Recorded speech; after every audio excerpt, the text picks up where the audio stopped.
Hello and welcome to Bay College's online lecture videos for Math 105 Intermediate Algebra. This is section 7.6 and it deals with rational and quadratic inequalities. Now we've done a lot with quadratic equations and their graphs.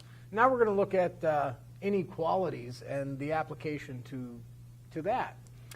So how would we go about solving this? Well, if this was an equal sign, we know that we could distribute and get it set equal to 0 and solve it using quadratic methods. Well, that's exactly what we're going to do with an inequality. The first thing we want to do is put it into standard form. And to do that, we have to eliminate these parentheses. So we're going to distribute the x through the parentheses. And now let's move everything so that we have it have 0 on one side, just like we would if this was an equal sign. X squared plus 8x plus 15 is less than 0. So when it comes to inequalities, we're going to treat them just as if they were equal signs, but following the rules of inequality until we get something in standard form, something we can work with to use quadratic methods. Now, what I can do here is write a related equation. Now notice I said equation, because we're actually going to set this equal to 0, and we're going to find what are the values that would make it equal to 0 before we can find anything that would be less than 0. So this is our related equation, and now we're going to solve it using quadratic methods. And in this case, I see that it does factor. X plus 5, x plus 3. And these are, if I FOIL this back out, I get that. So I can say, well, x would equal negative 5 and negative 3. But because this is an inequality, here's where we have a new thing that we have to do, because it's an inequality, not an equation. So what we're going to do is we're going to take these values we found, and we're going to draw a number line. And we're going to place these values on here. If this is negative 5, this would be negative 3, some value to the right, because this one is greater. We always put our values from less to greater. Now that we have these values, what we can do is pick a test point. Well, what this does is it breaks our line into different intervals. We have this interval less than negative 5. We have the interval between the values we found. And we have the interval greater than negative 3. So I'm going to pick some test points. Let's negative 4. And let's just say 0. 0 is a nice. These are the values I'm going to use as test points. Now what I can do is I can plug them into the original inequality, I can plug them into here, or I can plug them into here. It doesn't matter which one, but this is the form we want to use, so I'm going to plug them into here. If I use negative 6, I'm going to get negative 36 when I square negative 6. Negative 6 times 8 is negative 48. Oh, that should be positive, actually. Negative 6 squared is positive 36 plus 15. Is this value less than 0? Well, 36 minus 48 is negative 12. Negative 12 plus 15 is a positive 3. Positive 3 is not less than 0. So that's not a true statement. That tells me something about this entire interval. It says this interval is false. It does not make a true statement in our inequality. So let's test our other point that's in between the values we found, negative 4. If I put negative 4 in here, negative 4 squared is a positive 16. Negative 4 times 8 is a negative 32 plus 15. Is this less than 0? Is it negative? Well, 16 minus 32 is negative 16 plus 15 is negative 1. Yes, negative 1 is less than 0. That tells me that this is an interval that makes the value true, or the inequality true.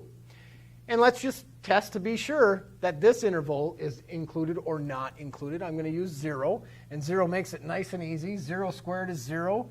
0 times 8 is 0. Plus 15, well, obviously 15 is not less than 0. So this is not a true interval. Now, when it comes to inequalities, we do have intervals, so we have to write it in interval notation. So what I'm going to do here is I'm going to say, well, the values in between negative 5 and negative 3 are written in that interval notation, from negative 5 to negative 3, not including the endpoints. We have what's called an open interval. Why is it an open interval? Well, we have to be aware of our signs. if we have less than or greater than, this tells me that the endpoints are not included. If I have less than or equal to or greater than or equal to, these say that the value is included. So this would tell me closed interval. This tells me open intervals. The endpoints are not included or they are. So in this case, because it was a less than sign, no equal to, the endpoints aren't included. And this is my solution to the inequality. Any value in between here makes the original inequality a true statement. Let's move on to the next one. What's nice about this method of dealing with these inequalities is it also works for higher ordered polynomials. We have an x term times an x term times an x term. That's x cubed. This isn't a quadratic, it's actually a higher order. Well, good news is it's already factored for us. If it's already factored, we can just use the zeros and use that to break up our number line. So let's find out. If we wrote a related equation, let's just say it is equal to 0, what are my zeros? Well, what value of 0 makes this factor 0? Well, if x is 0. And this one here, what would make this 0? If x is a positive 6. What makes this one 0 is x is a negative 2. So now we have these three values. We use them to split up our number line into intervals. Now we have negative 2, we have 0, we have 6. So we just break it up. You don't have to worry about being to scale or anything. We're just looking for the intervals. So let's see, what are our test values going to be? Well, we have 4 different intervals here, so I need 4 different test points. I'm going to choose negative 3, negative 1, positive 1, and 7. These are just arbitrary values that fall into each respective interval. And what's nice about this being already 0 on one side here, we can look at this and say it's greater than 0, which means we just have to find positive values, greater than or equal to 0. Well, obviously, these values are the ones that make it equal to 0. We want to find values greater than. So let's do a little shortcut and see what are the positive values. This is going to save us a little bit of time when we're working on tests or quizzes. We can say, let's put in negative 3. Well, this factor is negative. It's negative 3. This factor, negative 3 and negative 6, well, that's still a negative value. That factor is negative. And when we put in negative 3 here, negative 3 plus 2 is negative 1, which is still negative. A negative times a negative times a negative is a negative value. Negative values are not greater than 0. So we really didn't have to crunch the numbers to find out what its value is. We just had to figure, is it greater than 0? In this case, it was not. Let's try negative 1. If I put negative 1 in here, that factor is still negative, negative 1. Negative 1 and negative 6 is still negative.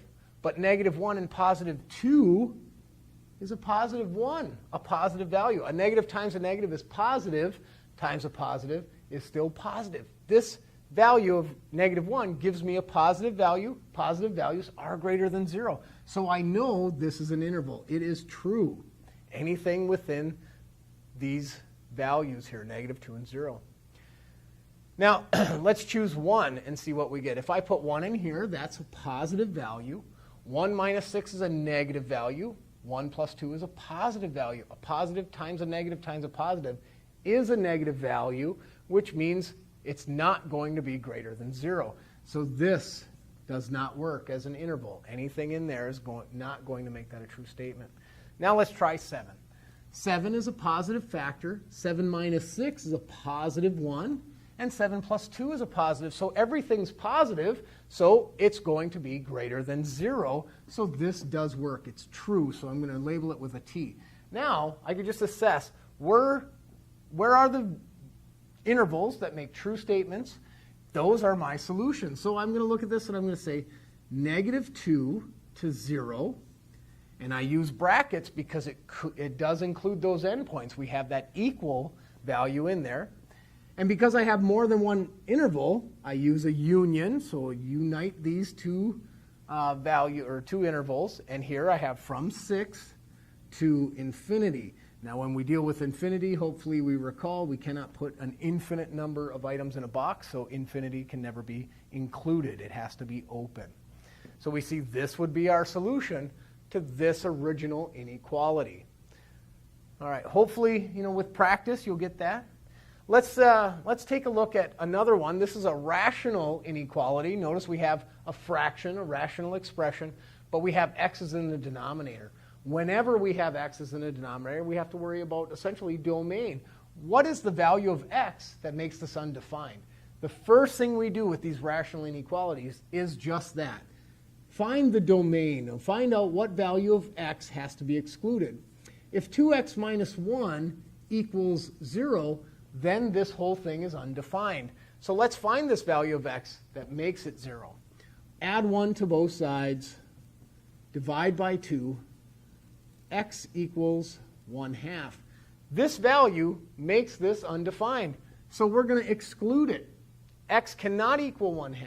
That's not within our domain. Now what we have to do is think about this as, what did we do with rational equations? Well, when we had rational equations, we eliminated the fraction by multiplying by the LCD. Well, this is my LCD, 2x minus 1. It's the only thing in there. So I'm going to multiply both sides by 2x minus 1. 2 times 2x minus 1 gives me that, and 2x minus 1 times here, these factors would cancel, leaving me with just x plus 4. So now I can go ahead and solve that. I'm going to subtract 3x from both, or 4x from both sides to get negative 3x. I'm going to subtract 4 to get negative 6. And now I'm going to solve this for x. Negative 3, when I divide this, it's changing the signs. So we got to remember to change the sign. Divide both sides by negative 3. When you divide by a negative, you change the sign. So what do I do with this information? Well, let's use it to break up that number line, just like we did before. Here we have 1/2, and to the right of it would be 2. Let's pick some values in here. Let's say 0. That's a nice value. 1's a nice value to work with. 3, not too bad. And go back to the original equation and see if it makes a true statement for this interval. If I put in 0, we get 4 on top and negative 1 on the bottom. 4 over negative 1 is negative 4. Is negative 4 greater than 2? No. Negative 4 is less than 2. So this interval didn't work. Let's try 1. 1 plus 4 is 5, so we have a 5 on top. Let's just write it right here, a 5 on top. And 2 times 1 is 2. 2 minus 1 is 1. So we have 5 over 1, which is just 5. Is 5 greater than 2? Yes, it is. So this is a true statement. It made a true statement for that test point within that interval. Now let's try 3. 3 plus 4 is 7. 3 times 2 is 6, minus 1 is 5. Well, 5 goes into 7 1 and 2/5 times. Well, 1 and 2/5 is not greater than 2, right? It's a value less than 2. So this is not a true statement. So the only piece of this that made a true statement was the values between 1/2 and 2. So what symbols do I use when I want to write this in interval notation? Well, x cannot equal 1/2, so it cannot be included. I use a parenthesis there. And because this value x is less than 2, there's no equal sign there, so we cannot include that value of 2. So that would be the interval that makes this a true statement. That's the end of this section. It was relatively short, 7-6, dealing with rational and quadratic inequalities and higher order as well that we had over here. So that's it for Chapter 7. Thank you for watching, and good luck.